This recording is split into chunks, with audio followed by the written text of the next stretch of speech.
아멘. 이영 목사님 나오셔서 하나님의 말씀 대언해 주시겠습니다.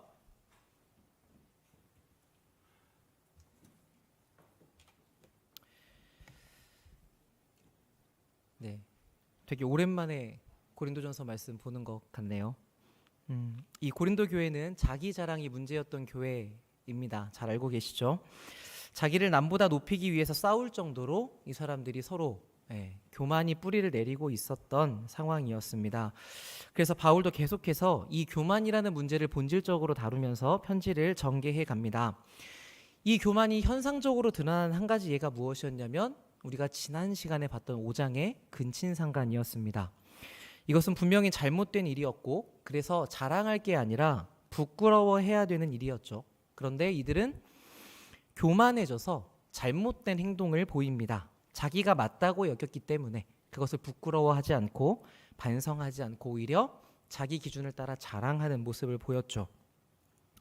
자, 우리는 모두 교만이라는 것은 문제라고 생각을 합니다. 그런데 이 교만이 왜 문제가 될까요? 여러 가지로 설명을 할 수 있겠지만 그 중에 한 가지 치명적인 이유라고 한다면 이 교만이 우리로 하여금 다음 단계로 나아가지 못하게 만들기 때문일 겁니다.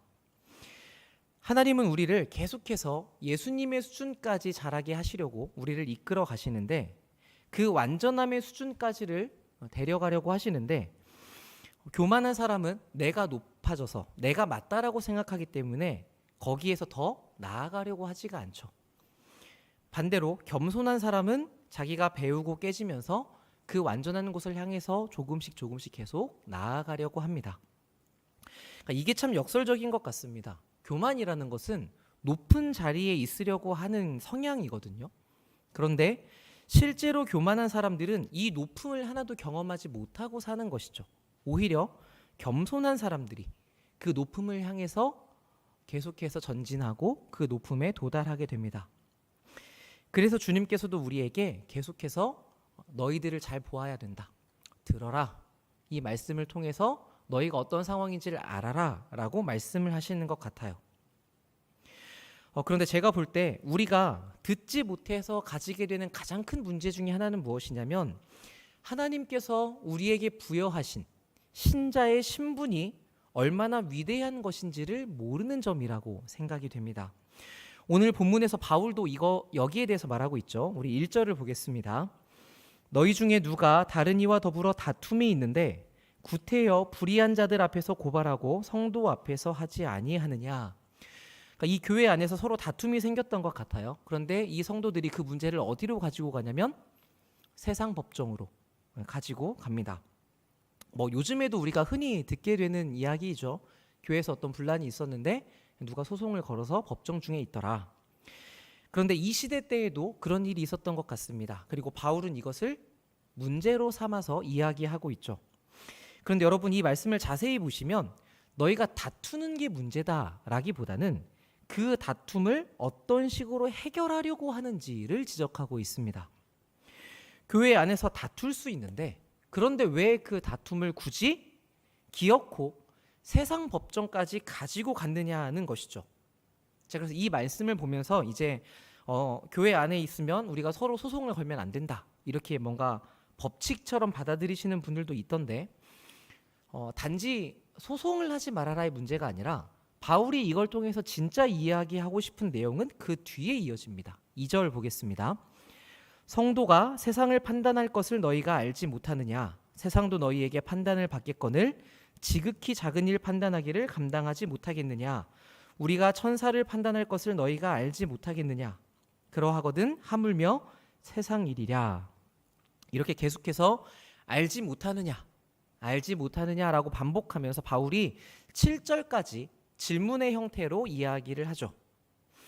그런데 이 너희가 모르느냐? 정말 그거 모르느냐라고 물어보는 이 바울의 표현은 고린도 사람들이 이미 이 내용을 알고 있었다는 것을 우리에게 가르쳐 줍니다.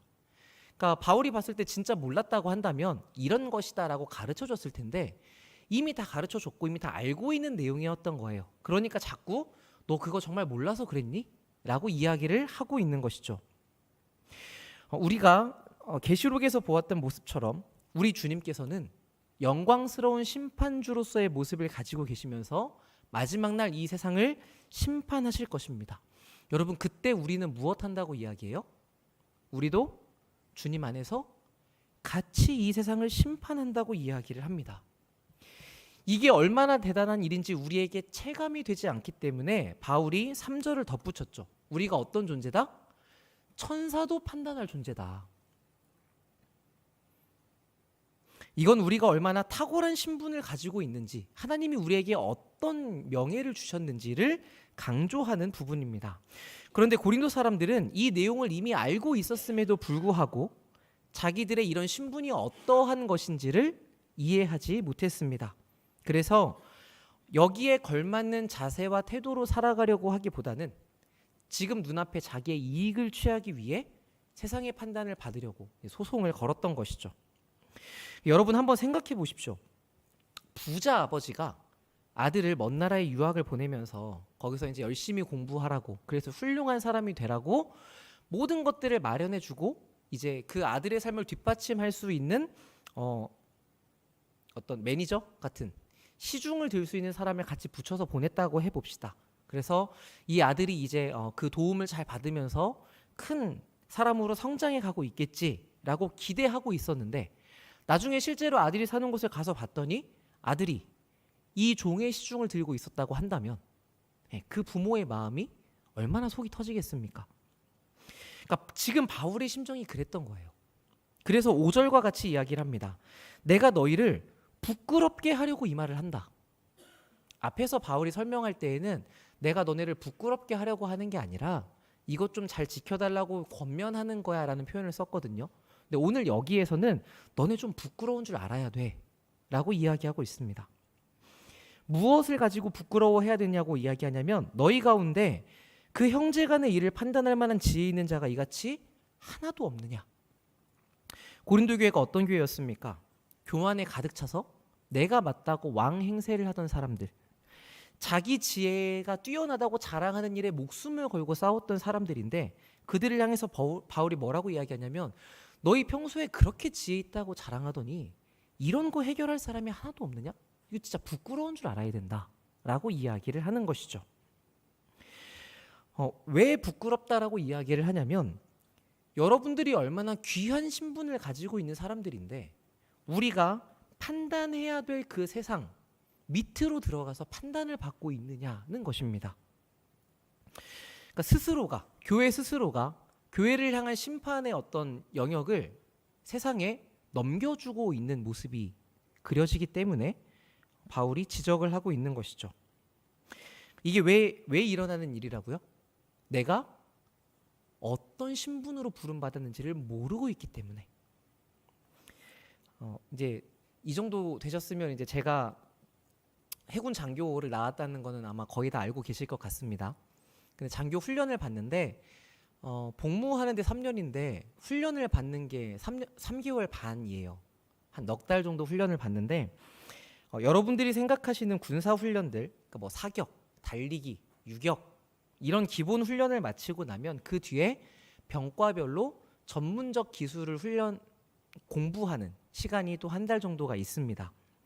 그러니까 거기를 가면 이제 군대 가면 공부 안 할 것 같지만 공부 엄청 시킵니다. 이만한 책 주고 수업하고 시험 치고 이걸 한 달 동안 계속 하는 거예요. 그래서 거기서 나온 시험 점수를 가지고 이제 1, 2, 3지망에서 원하는 곳으로 보내주거든요. 그러니까 여기 점수가 꽤 중요합니다. 근데 그때 누가 저희들을 가르쳐 주냐면 그 전문 분야를 오랫동안 다루었던 부사관 분들이 저희를 교육을 합니다. 그러니까 군대 계급으로만 보면 병 위에 부사관이 있고 부사관 위에 장교가 있거든요. 그런데 그래서 이제 장교가 부사관들에게 명령을 내리는 것으로 되어 있는데, 이 교육을 받는 기간에는 장교 후보생들은 부사관들의 가르침을 받는 때가 있습니다.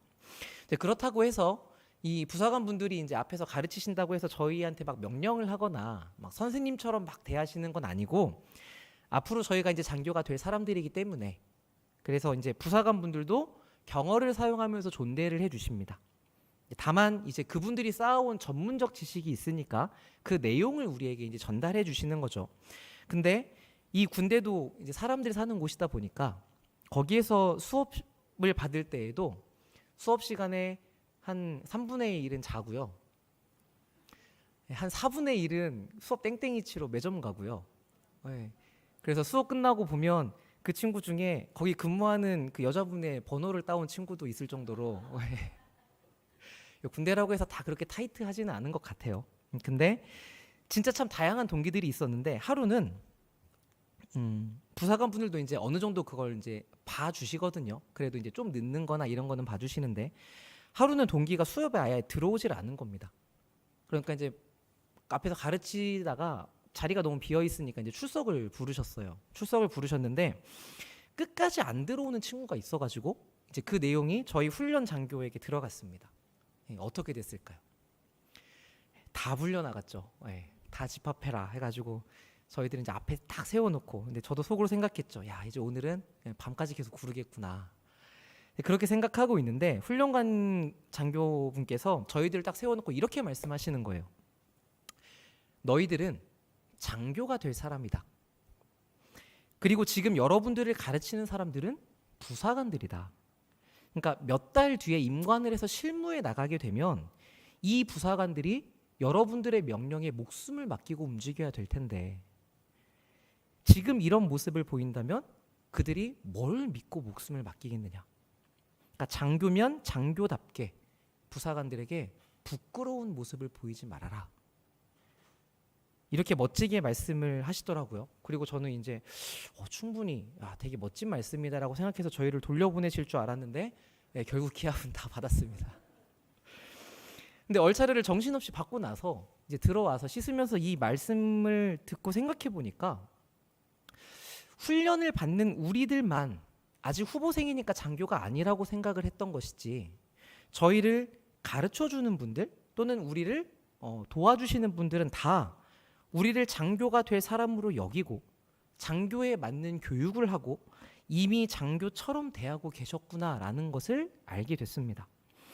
그러니까 저희들만 그렇게 생각하지 않고 이제 뭐 땡땡이 치고 막 놀러 다니고 했던 거죠. 근데 오늘 바울의 편지를 보는데 그날이 생각이 나는 거예요. 우리가 예수님을 믿는다고 하는 것은 주님 안에서 주님과 함께 이 세상을 심판할 신분이 되었다는 이야기입니다. 이미 그렇게 정해져서 우리가 그 준비되는 기간, 훈련을 받고 있고 하나님도 천사도 심지어는 우리의 원수인 사단까지도 우리를 그런 존재로 인정하고 우리를 경계하고 있는데 정작 우리들만 그렇게 생각하지 않고 있는 거예요. 그래서 우리를 그 세상의 판단을 받는 자리에 자꾸 두려고 하는 것이죠. 여러분 지금까지 신앙생활을 하시면서 우리가 이 세상의 판단을 받는 것, 세상의 비난을 받는 것이 부끄러운 일이라고 생각해 보신 적이 있습니까?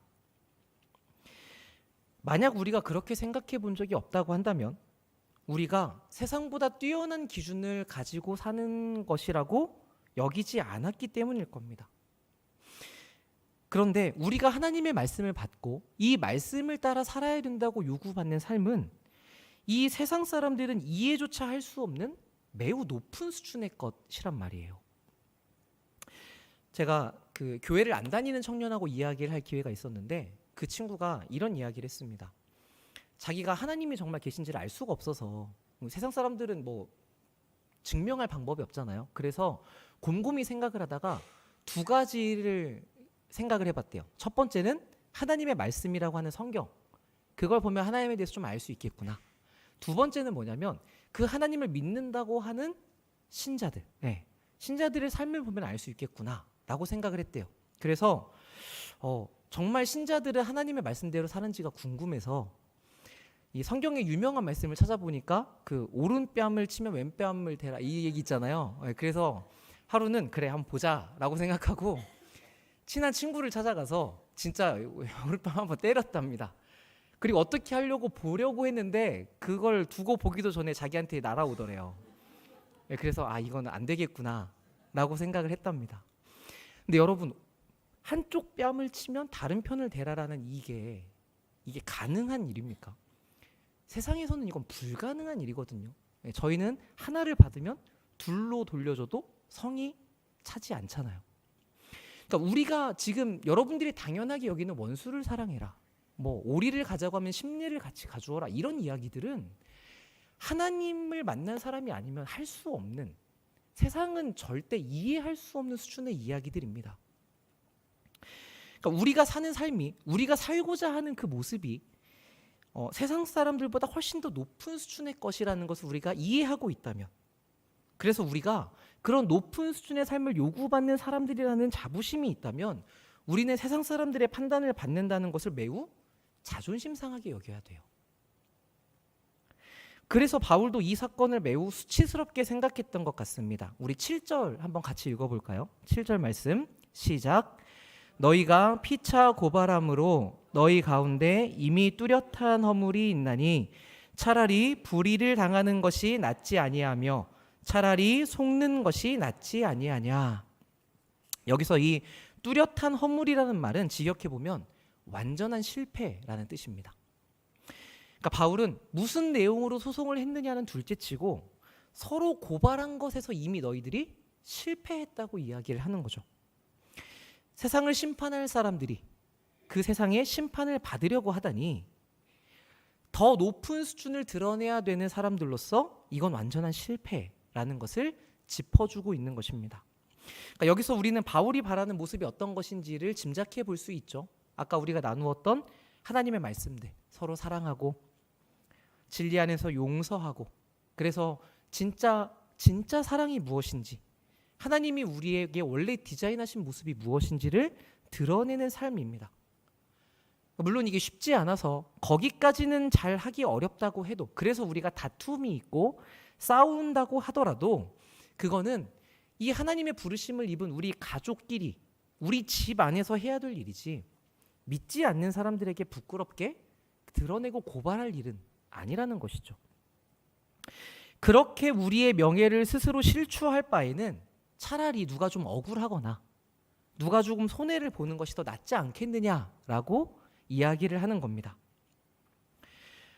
그런데 지고 손해보는 것을 용납할 수 없었던 이 고린도 교회 사람들은 믿는 형제들끼리 서로 악을 행하고 서로 빼앗았습니다. 그러니까 이 공동체, 이 교회의 명예보다는 세상의 힘을 빌려서 자기의 이익을 취하려고 했던 것이죠. 여기서 우리는 이 바울의 말을 한번 생각해 볼 필요가 있을 것 같습니다. 우리도 교회 안에서 어려운 일을 당할 때가 있잖아요. 다툴 때도 있고 우리가 손해를 보게 될 때도 있고, 단지 물질적인 문제가 아니더라도 우리의 마음이 상처를 입거나 우리의 어떤 명예가 실추될 때도 있습니다. 여러분, 그때 우리는 과연 그것을 참아낼 수 있을까요? 높은 기준을 살아내는 이 그리스도인의 명예를 지키는 일을 내가 실제적인 손해를 입는 것보다 더 중요하게 여기실 수 있으시겠습니까?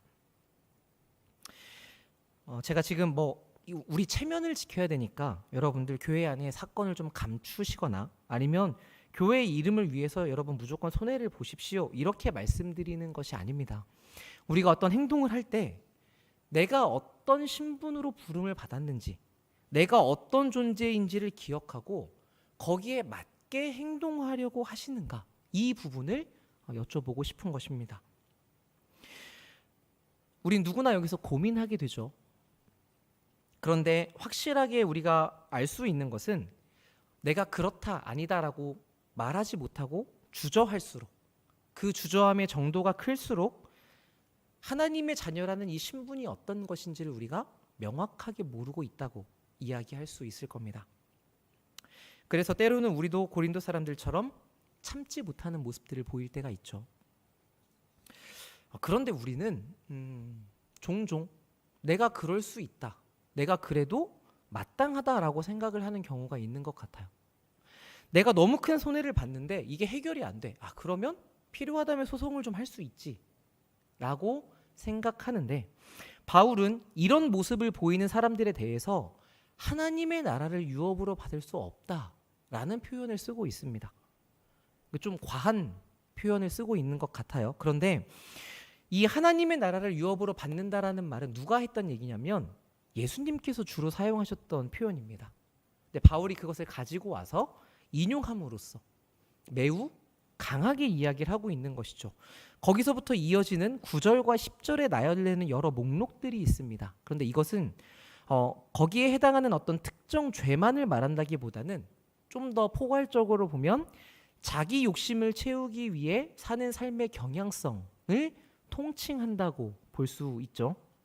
그러니까 이렇게 사는 사람들, 자기 욕심을 주인 삼아서 사는 사람들은 그리스도를 따라서 살려고 하지 않을 겁니다. 그러니까 하나님의 유업을, 하나님의 나라를 상속받을 수 없다라고 이야기하고 있는 것이죠. 그런데도 불구하고 바울은 이들을 완전한 실패의 자리에 두지 않습니다. 다시 한번 이 사람들이 어떤 신분에 있는지, 어떤 토대 위에 있는지를 말해주죠. 11절입니다. 너희 중에 이와 같은 자들이 있더니 주 예수 그리스도의 이름과 우리 하나님의 성령 안에서 씻음과 거룩함과 의롭다 하심을 받았느니라. 아멘. 이 고린도 사람들의 회심 이전의 모습을 알고 있었던 바울은 너희가 예전에는 그런 사람들이었다라고 이야기를 합니다. 그러나 그랬던 사람이어서 너희가 여전히 그렇게 사는구나라고 이야기하지 않고 과거에 그랬었다라고 분명하게 선을 긋고 있죠. 이것은 11절을 직역해 보면 분명하게 드러납니다. 너희 중 몇은 과거에 그렇게 살아왔던 사람들이었다. 그러나 너희는 씻겼고, 그러나 너희는 거룩해졌고, 그러나 너희는 의롭게 되었다. 우리 하나님의 성령과 예수의 이름 안에서. 그러니까 그러나라는 말을 3번이나 반복해서 사용하면서 너희가 이제는 그때와 완전히 달라 라고 강하게 표현해 주는 것이죠. 하나님께서 여러분을 예전과는 완전히 다른 존재로 만드셨으니 이것을 기억하고 그 자녀다운 수준에 맞게 그 자녀다운 신앙의 모습으로 살라고 권면하고 있는 것입니다. 그런데 문제는 이제 우리가 놓여 있는 현실이죠. 우리가 살고 있는 이 세상은 우리를 향해서 그렇게 귀한 존재라고 이야기하지 않습니다. 그리고 우리의 원수들도 하나님을 잊고 살고 매일 죄에 넘어지는 너의 모습이 뭘 보아서 세상을 심판할 만한 존재이냐라고 계속해서 우리를 속이려고 들죠. 그래서 우리는 살면서 기도하면서 하나님 앞에 나와서 하나님 제가 구원만 받아도 참 감사할 것 같습니다 라는 마음이 들 때가 있단 말이에요. 그런데 그렇기 때문에 하나님께서 우리를 향해서 계속해서 말씀을 주십니다. 너희가 전에는 그랬는데 이제는 내가 완전히 바꾸었다. 그래서 지금 완전히 달라지게 되었다. 그리스도 예수 안에서 너희가 새로운 피조물이 되었다. 여러분, 우리는 이 새로움을 마음에 품고 있는 사람들입니까? 이 내용을 완전 처음 들으십니까? 아니면 내가 듣고 알고 있었는데 잊으셨습니까? 그것도 아니면 하나님께서 나의 신분을 그렇게 바꾸셨다는 것을 내가 여전히 알고 있지만 이런 정도까지라고 인정하지는 않으시는 것입니까? 우리는 이 세상의 법칙을 따라 겨우겨우 버티며 살아내는 정도의 사람들이 아니라 하나님의 말씀을 따라 순종하며 이 세상에는 없는 완전한 새로움을 보여주는 사람들입니다. 그래서 여러분들, 세상이 여러분들 아니면 소망이 없어요. 여러분들을 아니면 하나님을 만날 수가 없고 여러분들이 아니면 악을 악으로 갚는 세상에서 그 악을 선으로 바꾸어낼 존재가 없습니다. 그러니까 그리스도인들이 이 땅에 존재한다는 게 우리 개인뿐만 아니라 우리의 이웃과 또 우리가 사는 사회에 얼마나 큰 빛이며 소금의 역할을 하고 있는지를 여러분들이 충분히 아실 필요가 있는 것이죠. 그런데 우리는 이 말씀을 들어도 돌아서면 내가 그렇다라고 여기가 참 어렵단 말이에요. 왜 그러냐면 우리가 참 열심히 살아보려고 노력을 했는데 그런데 그럼에도 불구하고 내가 잘 살지 못하는 것 같아서 여기서 이 잘 산다는 이야기는 여러분들마다 기준이 다를 겁니다. 어느 정도 이상의 물질을 갖추었는가, 아니면 혹은 자녀들이 어느 정도의 성공을 거두었는가, 아니면 내가 가난하지 않은 정도 또는 지식이 부족하지 않은 정도. 그러니까 여러분들마다 이 성공과 승리에 대한 기준이 다르실 거거든요. 근데 여러분 한번 생각해 보십시오. 여러분이 살아온 어떤 경험과 여러분의 마음에 어떤 기준들이 우리를 그렇게 주눅들게 만듭니까? 그렇게 걸리는 부분들이 있으시잖아요. 근데 여러분 그걸 생각하시면서 한번 살펴보십시오. 우리가 내가 승리하지 못하는 삶이라고 여기는 이유는 나 스스로를 여전히 세상의 기준을 가지고 와서 평가하기 때문에 그렇습니다. 세상의 판단 아래 나를 자꾸 내어주는 것이죠. 그런데 여러분 그렇지 않습니다. 우리 그리스도인의 승리는 세상이 말하는 승리와는 완전하게 다릅니다. 한 목사님께서 그 승리에 대해서 적으신 시가 있어서 제가 가지고 왔습니다. 한번 띄워주시겠어요? 제가 천천히 읽어볼게요. 승리가 무엇인 줄 아는가? 승리가 무엇인 줄 아는가? 더 좋고 편한 가능성의 유혹을 저련히 잘라버리고 오직 주님만 따라가는 것, 바로 승리라네. 승리가 무엇인 줄 아는가? 승리가 무엇인 줄 아는가? 하고 싶은 말, 그 많고 많은 말들 힘겹게 억누르고 오직 주님께서만 말씀하게 하는 것, 그것이 바로 승리라네. 결과가 어떠해도 주님만 빛나시고 주님의 평안이 내 안에 있으면 그것이 바로 승리라. 승리가 무엇인 줄 아는가? 승리가 무엇인 줄 아는가? 치열한 자기와의 싸움을 어렵게 잠재우고 오직 주님만 따라가는 것, 오직 주께서만 말씀하게 하는 것, 주님만 내 안에 사시게 하는 것, 그것이 바로 승리라네. 우린 이 하나님의 말씀, 영적인 원리를 기준으로 사는 사람들입니다. 이렇게 사는 게 우리의 신분에 맞는 삶인 것이죠. 우리가 흔히 가지는 나는 승리하는 인생이 아니야 라는 생각은 하나님께서 도중에 우리를 포기하신다거나 우리를 붙들지만 승리의 자리에 두실 능력이 없으시다라고 이야기하는 것과 같을 수 있습니다. 근데 여러분 한번 생각해 보십시오. 우리 축구 경기를 보실 때, 어떤 운동 경기를 보실 때 상대방에게 계속 일방적으로 얻어맞는 경기가 있잖아요. 그래서 보는 내내 야 이거 이러다 지겠다, 언제 골을 먹힐까 그것만 기다리고 있는 때가 있는데, 그렇게 버티다가 그 후반이 막 끝나가는 무렵에 우리 편정에 누구가 실수로 공을 잘못 찼는데 교체된 공격수가 그 공을 막 끌고 가서 골을 딱 넣고 끝났다면 이 팀은 진 겁니까 이긴 겁니까? 이긴 것이잖아요. 그러니까 그것처럼 하나님께서도 우리의 인생을 그 승리 안에 담아내신다는 말입니다. 약해 보이고 부족해 보이고 지고 그래서 죽은 것 같이 여겨지는 때도 있지만, 그럼에도 하나님께서 그 모든 인생을 다 승리 안에 담아내신다라고 확실하게 보여준 샘플이 누구입니까? 예수님이시잖아요. 지금 우리의 삶도 그렇습니다. 실패와 배신과 고난과 고통들, 여러분이 당하는 어려움들이 있으시죠. 그런데 하나님께서 거기에 함께 하시면서 어떻게 하신다고요? 모두 다 선으로 바꾸신다고요. 그래서 그 모든 과정을 다 담아서 하나님이 승리 안에 두겠다라고 약속하셨죠. 예수님의 삶처럼. 이 내용을 여러분들이 마음 깊이 되뇌어 보시기를 바랍니다. 그러면 우리가 이 세상에서 어떻게 살아야 되는지가 조금씩 밝히 보이실 겁니다. 이 세상을 심판할 하나님의 자녀, 우리가 가지고 있는 이 신분이 얼마나 큰 명예인지, 그리고 여기에 걸맞는 삶을 살기 위해 우리가 이 세상 가운데 어떠한 승리로, 어떠한 삶으로 보여주어야 될 것인지, 이 부분을 놓치지 않고 하나님의 말씀에 순종하는 우리 모든 주님의 백성들 되시기를 축복합니다.